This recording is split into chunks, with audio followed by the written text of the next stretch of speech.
എല്ലാവർക്കും നമസ്കാരം. പത്രവിശേഷത്തിന്റെ ഈ പുതിയ എപ്പിസോഡിലേക്ക് നിങ്ങൾക്ക് സ്വാഗതം. ഞാൻ ആമുഖമായി ഒരു കാര്യം പറയട്ടെ. ഈ ദേശാഭിമാനി പത്രം യഥാർത്ഥത്തിൽ കേരളത്തിലെ മലയാള മനോരമയും മാതൃഭൂമിയും കഴിഞ്ഞാൽ ഏറ്റവും കൂടുതൽ കോപ്പികൾ അച്ചടിക്കുന്ന പത്രം എന്നാണ് പൊതുവെ കരുതപ്പെടുന്നത്. അങ്ങനെയാണ് നമുക്ക് ലഭ്യമായ ചില ഡാറ്റകളൊക്കെ പറയുന്നത്. അങ്ങനെയാണ്, അതായത് മലയാളത്തിൽ ഏറ്റവും കൂടുതൽ പ്രചാരമുള്ള മൂന്നാമത്തെ പത്രമാണത്രേ ദേശാഭിമാനി. അത്രയൊക്കെ അച്ചടിക്കുന്നുണ്ടാവാം. പക്ഷേ ദേശാഭിമാനി എത്ര പേർ വായിക്കുന്നുണ്ട് എന്നുള്ളത് ഇന്ന് എൻ്റെ ഒരു സംശയമാണ് കേട്ടോ. ഈ പത്രം വായിക്കുകയാണെങ്കിൽ തന്നെ അത് വായിക്കുന്നത് മുഴുവൻ പിണറായി ഭക്തരായ അന്തംഗമ്മികൾ മാത്രമേ ദേശാഭിമാനി പത്രം കൈകൊണ്ട് തൊടുന്നുള്ളൂ, മറച്ചു നോക്കുന്നുള്ളൂ എന്നാണ് എനിക്ക് തോന്നുന്നത്.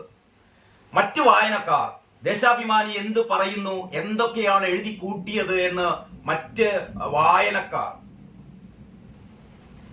കാണാൻ ഒരു സാധ്യതയുമില്ല എന്നാണ് ഞാൻ കരുതുന്ന ഒരു കാര്യം. അതല്ലെങ്കിൽ എന്റെ രണ്ടാമത്തെ നിരീക്ഷണം എന്ന് പറയുന്നത് കേരളത്തിലെ BJP-ക്കാർ, കേരളത്തിലെ സംഘപരിവാർ എന്ന് പറയുന്നത് തനി മൊണ്ണന്മാരാണ് എന്നുള്ളതാണ്. കേരളത്തിലെ സംഘപരിവാറിന്റെയും BJP-യുടെയും നേതാക്കൾ എന്ന് പറയുന്നത് തനി മൊണ്ണന്മാർ എന്ന് മാത്രമേ എനിക്ക് കരുതാനാവുന്നുള്ളൂ. കാരണം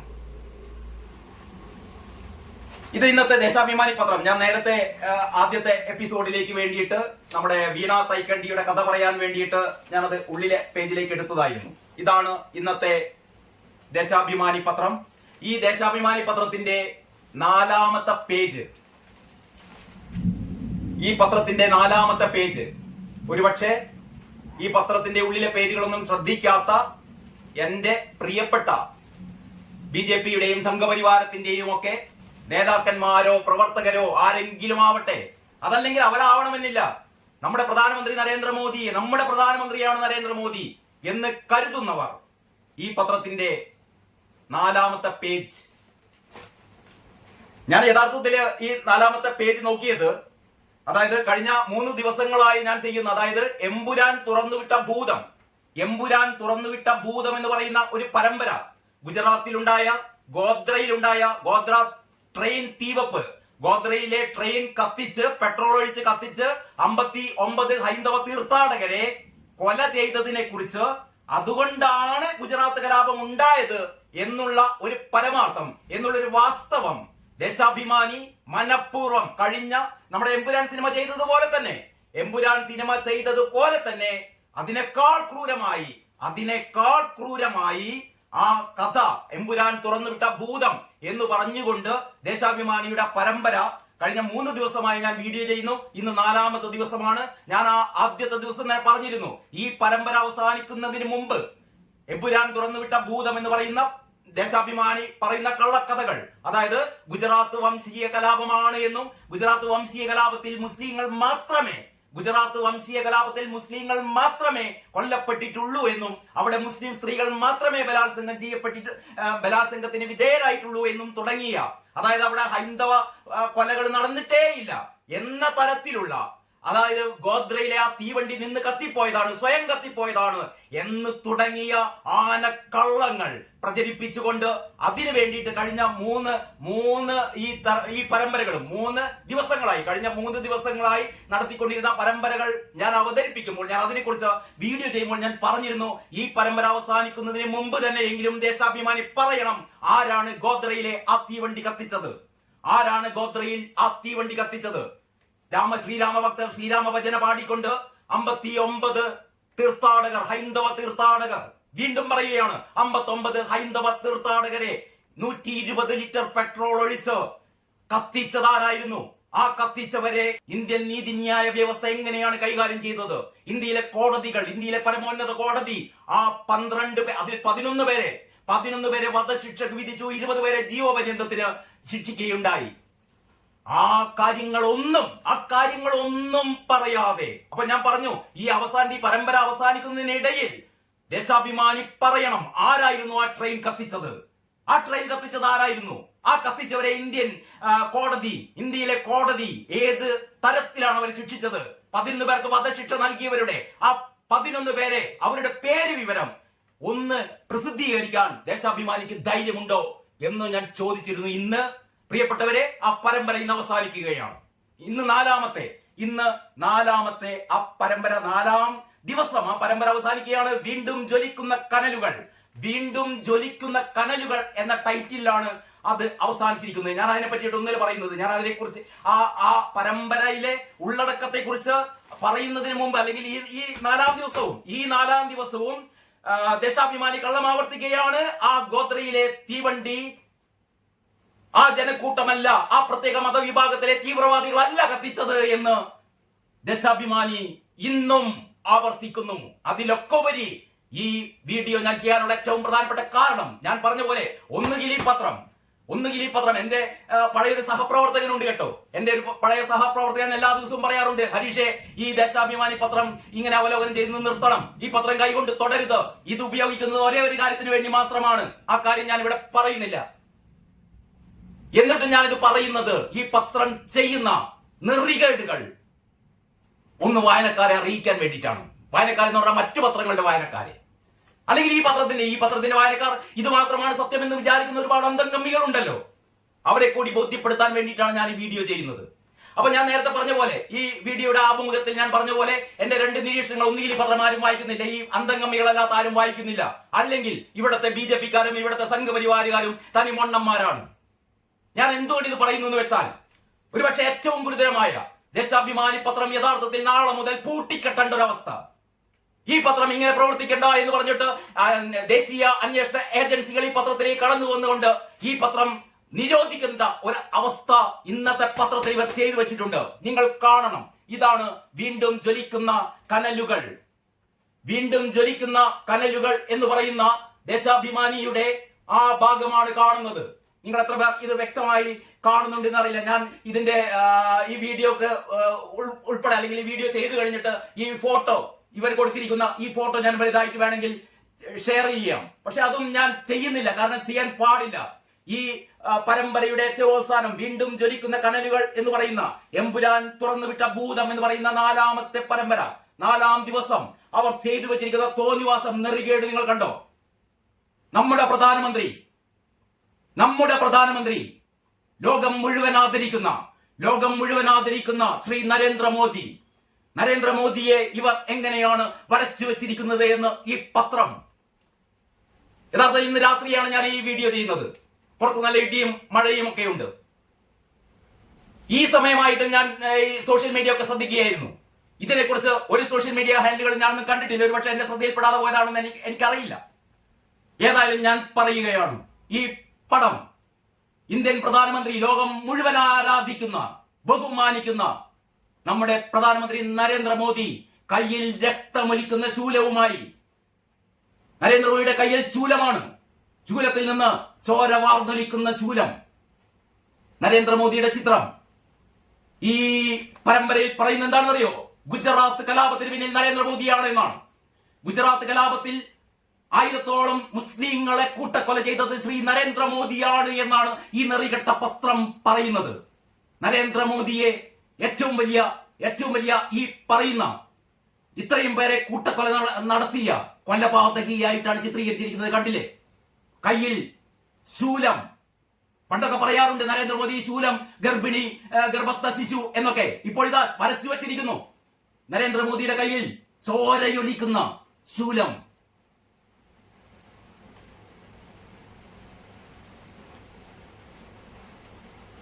ഈ പരമ്പര ഞാൻ മുഴുവൻ വായിക്കുന്നില്ല.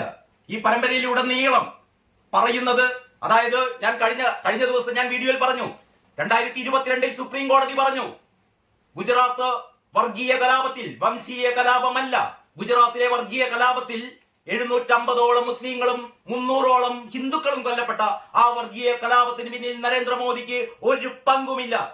അന്നത്തെ ഗുജറാത്ത് മുഖ്യമന്ത്രിയായ നരേന്ദ്രമോദിയെയും നരേന്ദ്രമോദിയുടെ ഓഫീസിനെയും സുപ്രീം കോടതി നിയോഗിച്ച SIT സ്പെഷ്യൽ ഇൻവെസ്റ്റിഗേഷൻ ടീം ദീർഘമായ അന്വേഷണങ്ങൾ നടത്തി. സക്കിയ ജെഫ്രിയുടെ പരാതിയെ തുടർന്ന്, അല്ലെങ്കിൽ അവർ നൽകിയ ഹർജിയെ തുടർന്ന് വീണ്ടും ടെസ്റ്റാ സെയ്ദൽവാദ് ഉൾപ്പെടെയുള്ള മനുഷ്യാവകാശ പ്രവർത്തകരുടെയൊക്കെ കുത്തിത്തിരിപ്പുകൾ തുടർന്ന് വീണ്ടും SIT അന്വേഷിക്കുകയും ഈ സംഭവമൊക്കെ വീണ്ടും റിവ്യൂ ചെയ്യുകയും ഒക്കെ ചെയ്തിട്ടും അവസാനം സുപ്രീം കോടതി 2022 വളരെ കൃത്യമായി പറഞ്ഞു, ഗുജറാത്ത് കലാപവുമായി ബന്ധപ്പെട്ട് നരേന്ദ്രമോദിക്ക് ഒരു പങ്കുമില്ല. അതിന് ഒരു തരത്തിലുള്ള ഒത്താശയും ഒരു തരത്തിലുള്ള പ്രോത്സാഹനവും നരേന്ദ്രമോദി നൽകിയിട്ടില്ല. പക്ഷേ ഇപ്പോഴും ഈ പത്രം ഇന്ന് പറയുകയാണ് നരേന്ദ്രമോദിയെ ഒരു കൊലയാളിയായി ചിത്രീകരിച്ചിട്ട് രക്തം വാർന്നലിക്കുന്ന ശൂലമൊക്കെ പിടിച്ചിട്ട് നരേന്ദ്രമോദിയുടെ ചിത്രവും കൂടി കൊടുത്തിട്ട് ഇതിൽ പറയുന്നത് മുഴുവൻ എന്താണെന്ന് അറിയോ? ഞാൻ ഒരു ഭാഗം മാത്രം വായിക്കാം.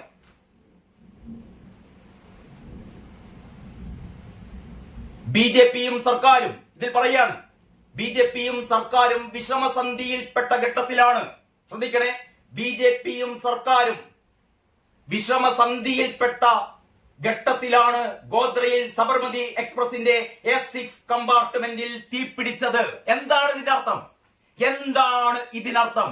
ഗോദ്രയിൽ S6 കമ്പാർട്ട്മെന്റിൻ ഉള്ളിലേക്ക് 120 ലിറ്റർ പെട്രോൾ ഒഴിച്ച് ആയിരക്കണക്കിന് മുസ്ലിം തീവ്രവാദികൾ എന്ന് തന്നെ പറയട്ടെ, ഞാൻ മുസ്ലിങ്ങളെ അല്ല കുറ്റപ്പെടുത്തുന്നത്, മുസ്ലിം തീവ്രവാദികൾ, മതഭ്രാന്ത് തലക്ക് പിടിച്ച മുസ്ലിം ജിഹാദികൾ ആ ട്രെയിൻ കല്ലെറിയുകയും ആസിഡ് ബൾബ് എറിയുകയും ഒക്കെ ചെയ്തിട്ട് ആ ട്രെയിൻ ചങ്ങല വലിച്ചു നിർത്തിയിട്ട് ആ ട്രെയിനിന്റെ ഉള്ളിൽ കടന്നു കയറി അവിടെ 120 ലിറ്റർ പെട്രോൾ ഒഴിച്ച് ബനിയൻ ക്ലോത്ത് ഉണ്ടകളാക്കി അത് തീപിടിപ്പിച്ച് അതിനുള്ളിലേക്ക് വലിച്ചെറിഞ്ഞ് ആ കമ്പാർട്ട്മെന്റ് പുറത്തു നിന്ന് പൂട്ടി ഒരാളും ഒരു പെൺകുട്ടി പോലും അതിൽ നിന്ന് രക്ഷപ്പെടരുത് എന്ന് കരുതി ആ കമ്പാർട്ട്മെന്റിലെ 59 ഹൈന്ദവ തീർത്ഥാടകരെ പച്ചക്ക് കത്തിച്ചിട്ട് ദേശാഭിമാനി പത്രം ഇന്ന് എഴുതുകയാണ്, ഗോദ്രയിലെ ട്രെയിൻ തീവെപ്പ് നടത്തിയത് നരേന്ദ്രമോദിയാണ് എന്ന അർത്ഥത്തിലാണ്. ഇതല്ലാതെ പിന്നെ എന്താണ് ഇതിനർത്ഥം? ഇതാ ഞാൻ ഒരിക്കൽ കൂടി വായിക്കാം ദേശാഭിമാനി എഴുതിയത്. ബിജെപിയും സർക്കാരും വിഷമസന്ധിയിൽപ്പെട്ട ഘട്ടത്തിലാണ് ഗോദ്രയിൽ സബർമതി എക്സ്പ്രസിന്റെ S6 കമ്പാർട്ട്മെന്റിന് തീപിടിച്ചത്. S6 കമ്പാർട്ട്മെന്റിന് തീപിടിച്ചത് ബിജെപി സർക്കാർ പ്രതിസന്ധിയിലായ ഘട്ടത്തിലാണ്. എന്നിട്ട് പറയുന്നു, ഗോദ്ര സംഭവവും ഗുജറാത്ത് നരഹത്യയും നിലവിലുള്ള എല്ലാ രാഷ്ട്രീയ സാഹചര്യങ്ങളെയും ചാമ്പലാക്കി. കാലാവധി തീരും മുമ്പേ സഭ പിരിച്ചുവിട്ട് 2002 ഡിസംബറിൽ തിരഞ്ഞെടുപ്പിനെ നേരിട്ട മോദി 127 സീറ്റോടെ വീണ്ടും അധികാരത്തിലെത്തി. മോദി വീണ്ടും അധികാരത്തിലെത്താൻ വേണ്ടിയിട്ട് മോദി ചെയ്ത, ബിജെപി ചെയ്ത ഒരു നരഹത്യ എന്ന രീതിയിലാണ് ഈ പത്രം ഗോദ്ര കലാപത്തെ, ഗോദ്രയിലെ അതിനിഷ്ഠൂരമായ ആ നരഹത്യയെ, കൂട്ടനരഹത്യയെ, ഹൈന്ദവ കൂട്ടക്കൊലയെ ഈ പത്രം എന്നിട്ട് നരേന്ദ്രമോദിയുടെ കയ്യിൽ ചോരയൊലിക്കുന്ന ശൂലവുമായി നരേന്ദ്രമോദി സുപ്രീം കോടതി വരെ, ഈ രാജ്യത്തെ പരമോന്നത നീതിപീഠമായ സുപ്രീം കോടതി വരെ നരേന്ദ്രമോദിക്ക് ഇതിലൊരു പങ്കുമില്ല എന്ന് പറഞ്ഞ് 3 വർഷം കഴിയുന്നതിന് മുമ്പ് ദേശാഭിമാനി എന്ന് പറയുന്ന നെറികെട്ട പത്രം ചെയ്യുന്നത് നരേന്ദ്രമോദിയെ ഏറ്റവും വലിയ കൊലയാളിയാക്കി മാറ്റുകയാണ്. നിങ്ങൾക്ക് ഓർമ്മയുണ്ടോന്ന് അറിയില്ല, ഒരു കഴിഞ്ഞ മാസം ഇക്കഴിഞ്ഞ മാസം ഫെബ്രുവരി 10 തീയതി തമിഴ്നാട്ടിൽ വികടൻ പ്ലസ് എന്ന് പറയുന്ന തമിഴ്നാട്ടിലെ ഏറ്റവും പ്രധാനപ്പെട്ട ഒരു രാഷ്ട്രീയ വാരികയാണ് വികടൻ എന്ന് പറഞ്ഞ വികടൻ പ്ലസ് എന്ന് പേരായ ആ മാസികയുടെ ഡിജിറ്റൽ എഡിഷനിൽ ഒരു കാർട്ടൂൺ വന്നിരുന്നു. ആ കാർട്ടൂൺ എന്താണ് പറയുന്നത്? അന്ന് നിങ്ങൾക്ക് ഓർമ്മയുണ്ടായിരിക്കണം. അതായത് അമേരിക്കയിൽ നിന്ന് അനധികൃതമായി അമേരിക്കയിൽ കുടിയേറിയ, അനധികൃതമായി അമേരിക്കയിൽ താമസിച്ച, എല്ലാ നിയമങ്ങളും ലംഘിച്ചുകൊണ്ട് അമേരിക്കയിൽ താമസിച്ച എന്ന് പറഞ്ഞാൽ അവിടെ ക്രൈം ചെയ്ത ഏതാണ്ട് കുറെ ഇന്ത്യക്കാരെ കയ്യിൽ വിലങ്ങണിഞ്ഞുകൊണ്ട് കൊണ്ടുവന്നപ്പോൾ ഇവിടെ ഭയങ്കര മുറവിളിയായിരുന്നല്ലോ, ഇന്ത്യക്കാരെ കയ്യിൽ കാലിനുമൊക്കെ ചങ്ങലക്കിട്ടുകൊണ്ട് കൊണ്ടുവരുന്നു എന്നുള്ളത്. അവർ നിയമം തെറ്റിച്ചുകൊണ്ട് അവർ ചെയ്തൊരു കാര്യം എന്ന് പറഞ്ഞാൽ അമേരിക്കൻ ഗവൺമെന്റിന്റെ അവരുടെ പ്രോട്ടോകോൾ അനുസരിച്ച് അവർ ചെയ്തൊരു കാര്യം, അവരുടെ നിയമം അനുസരിച്ച് അവർ ചെയ്തൊരു കാര്യമായിരുന്നു അത്. എന്നിട്ട് വികടനിൽ പ്രസിദ്ധീകരിച്ച കാർട്ടൂൺ എന്തായിരുന്നു അറിയോ? ട്രംപിന്റെ കൂടെ മോദി ഇരിക്കുന്നു. മോദിയുടെ കയ്യിൽ വിലങ്ങണിയിച്ച, മോദിയുടെ കയ്യിൽ ചങ്ങലക്കിട്ട എന്ന് പറഞ്ഞാൽ ആ അനധികൃത കുടിയേറ്റക്കാരുടെ കയ്യിലും കാലിലും ചങ്ങലയിട്ട് കൊണ്ടുവന്നതിനെ അതിൽ പ്രതിഷേധിച്ചുകൊണ്ട് ചങ്ങലക്കിട്ട മോദിയെ ട്രംപിന്റെ അടുത്ത് ഇരുത്തിക്കൊണ്ട് ഉള്ള ഒരു കാർട്ടൂൺ വികടനിൽ പ്രസിദ്ധീകരിച്ചപ്പോൾ തമിഴ്നാട്ടിൽ കോളിളക്കമായിരുന്നു. തമിഴ്നാട്ടിൽ അണ്ണാമലൈ എന്ന് പറയുന്ന തമിഴ്നാട്ടിൽ ബിജെപിയുടെ സംസ്ഥാന പ്രസിഡന്റ് ഏറ്റവും രോഷത്തോടെ ഈ പ്രസ് കൗൺസിലിനെതിരെ പ്രതിഷേധിച്ചു. പ്രസ് കൗൺസിലിൽ പരാതി നൽകി. മാത്രവുമല്ല കേന്ദ്രമന്ത്രിസഭയിൽ ഇൻഫർമേഷൻ ബ്രോഡ്കാസ്റ്റിന്റെ മന്ത്രിക്കും പരാതി നൽകി. അതിനെ തുടർന്ന് കേന്ദ്ര ഗവൺമെന്റ് ഒന്നും ചെയ്തിരുന്നില്ല. ആ ഒരു കാർട്ടൂണുമായി താരതമ്യം ചെയ്യുമ്പോൾ ഈ കാർട്ടൂൺ ദേശാഭിമാനിയിൽ ഇത് കാർട്ടൂണല്ല. കാർട്ടൂൺ എന്ന് പറയുമ്പോൾ കാർട്ടൂണിന് അതിൻ്റെതായ ഒരു മനോഹാരിതയുണ്ട്. ഇത് കാർട്ടൂൺ അല്ല, ഇത് കാരിക്കേച്ചറാണ്. കാരിക്കേച്ചറും കാർട്ടൂണും തമ്മിലുള്ള വ്യത്യാസം അത്യാവശ്യം നിങ്ങൾക്ക് ബോധമുണ്ട് എന്ന് തോന്നുന്നു. കാർട്ടൂണിൽ നമുക്ക് വിമർശിക്കാം, കാർട്ടൂണിൽ കളിയാക്കാം, അത് കാർട്ടൂണിന്റെ ഒരു ധർമ്മമാണത്. ഇതല്ല, ഇതൊരു കാരിക്കേച്ചറാണ്, ഒരു കാരിക്കേച്ചർ വരച്ചതാണ്.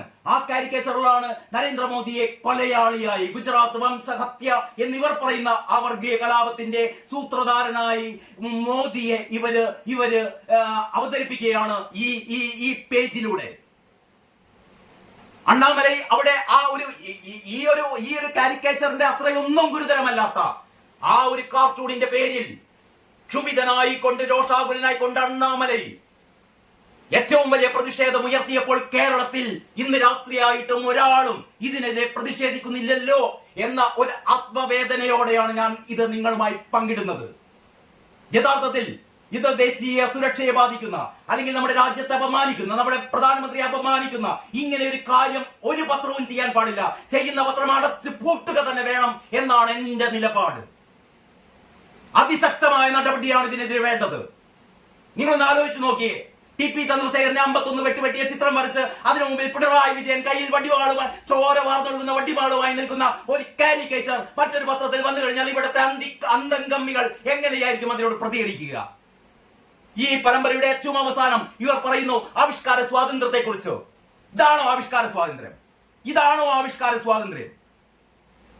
നമ്മുടെ പ്രധാനമന്ത്രി ലോകം മുഴുവൻ ആരാധിക്കുന്ന ശ്രീ നരേന്ദ്രമോദിയെ നരാധമനായി, ഏറ്റവും വലിയ കൊലയാളിയായി ദേശാഭിമാനി വരച്ചു വച്ചിരിക്കുന്നു. എന്നിട്ട് ഈ പരമ്പര മുഴുവൻ വായിച്ചാൽ അതിൽ നിന്ന് വ്യക്തമാകുന്ന കാര്യം, കോടതി പറഞ്ഞ എല്ലാ കോടതി നിരീക്ഷണങ്ങളെയും, കോടതിയുടെ ഉത്തരവുകളെയും, കോടതി വിധികളെയും കാറ്റിൽ പറത്തിക്കൊണ്ട് ദേശാഭിമാനി ലേഖകൻ പടച്ചുവിടുകയാണ്. ഗുജറാത്തിൽ ഉണ്ടായത് വംശീയ കലാപമാണ്, അവിടെ ഉണ്ടായത് മുഴുവൻ മുസ്ലിം ഹത്യ മാത്രമാണ്. ഇതാ ഒരു ഭാഗം കൂടി ഞാൻ വായിക്കാം. എന്നാൽ സർക്കാർ സംവിധാനത്തിൽ ഭരണഘടനാപരമായ കടമകൾ കൈയൊഴുകുകയും ന്യൂനപക്ഷ വേട്ടയ്ക്ക് കുടപിടിക്കുകയും ചെയ്ത സന്ദർഭങ്ങൾ ഇതിനു മുമ്പുണ്ടായിട്ടില്ല. സർക്കാർ സംവിധാനങ്ങളുടെ ഒത്താശയോടെ എന്നാണ് പറയുന്നത്. അങ്ങനെയല്ല എന്നാണ് സുപ്രീം കോടതി പറഞ്ഞത്. സുപ്രീം കോടതി പറയുന്നതൊന്നും ദേശാഭിമാനിക്ക് ഒരു വിലയുമില്ല, ഒരു കാര്യവുമില്ല. ഇവരാണ് ഇവിടുത്തെ കാര്യങ്ങളൊക്കെ ചെയ്യുന്നത് എന്ന് പറയുന്നൊരു ധാർഷ്ട്യം. ഇതിൽ മറ്റൊരു പറയുന്നതാണ്, ഗുജറാത്ത് വംശഹത്യയിലേക്ക് തിരിഞ്ഞു നോക്കുമ്പോൾ അന്ന് സംസ്ഥാനത്ത് നിലവിലുണ്ടായിരുന്ന രാഷ്ട്രീയ പശ്ചാത്തലം കൂടി പരിശോധിക്കണം. അതായത് ഗുജറാത്ത് ഈ പറയുന്ന ഗുജറാത്ത് കലാപത്തിന് മുമ്പ് BJPക്ക് ഗുജറാത്തിൽ കാര്യമായ സ്വാധീനം ഉണ്ടായിരുന്നില്ല. സ്വാധീനം ഉണ്ടാക്കാൻ വേണ്ടിയിട്ട്, അല്ലെങ്കിൽ ഇന്ത്യ മുഴുവൻ സ്വാധീനം ഉണ്ടാക്കാൻ വേണ്ടിയിട്ട് BJPക്കാർ ചെയ്ത പണിയാണ് ഈ ഗോദ്രയിലുണ്ടായ തീപിടുത്തം എന്നുള്ള രീതിയിലാണ്, ഗോദ്രയിൽ ആ ട്രെയിൻ കത്തിച്ചത് എന്നുള്ള രീതിയിലാണ് ചരിത്രത്തെ വളച്ചൊടിച്ചുകൊണ്ട്, ചരിത്രത്തെ ഇല്ലായ്മ ചെയ്തുകൊണ്ട് ഏറ്റവും വലിയ കള്ളത്തരം ദേശാഭിമാനി എഴുന്നള്ളിച്ചിരിക്കുന്നത്. ഇന്ന് രാത്രിയായിട്ടും ഒരാളും ഇതിനെതിരെ ശബ്ദമുയർത്തിയിട്ടില്ല. BJPയുടെ സംസ്ഥാന അധ്യക്ഷൻ രാജീവ് ചന്ദ്രശേഖർ ഇത് കണ്ടിട്ടുണ്ടെന്ന് എനിക്കറിയില്ല. യുവമോർച്ചയുടെ സംസ്ഥാന നേതാവ് K ഗണേഷ് എന്റെ അടുത്ത സുഹൃത്താണ്. ഗണേഷിനെ ഞാൻ വിളിച്ചിട്ടില്ല. ഗണേഷ് ഇത് കണ്ടിട്ടുണ്ടോ എന്ന് എനിക്കറിയില്ല. ഗണേഷ് പലപ്പോഴും പൊട്ടിത്തെറിക്കാറുള്ള എന്റെ സുഹൃത്ത് ഗണേഷ് പല പ്രാവശ്യവും ഈ ഹൈന്ദവർക്ക് നേരെ നടക്കുന്ന ഇത്തരത്തിലുള്ള കൊലവിളികൾ, ആ കൊലവിളികളൊക്കെ കേൾക്കുമ്പോൾ ഏറ്റവും വികാരത്തോടെ ഏറ്റവും രൂക്ഷമായി പ്രതികരിക്കാറുള്ള K ഗണേഷ് ഇത് കണ്ടിട്ടില്ലേ? ഈ രീതിയിലുള്ള തമ്മാടിത്തം നെറികേട് ദേശാഭിമാനി ചെയ്തു വെച്ച് കണ്ടിട്ടില്ലേ? ഇതിൽ കൂടുതലായി എനിക്കൊന്നും ഈ വീഡിയോയിൽ പറയാനില്ല. ഞാൻ ഇതിൽ പറഞ്ഞിരിക്കുന്ന മുഴുവൻ കാര്യങ്ങളും വായിക്കുന്നില്ല, വായിക്കാൻ പറ്റില്ല. കാരണം അത് ചരിത്രത്തെ വളച്ചൊടിച്ച പ്രസ്താവനകളാണ്.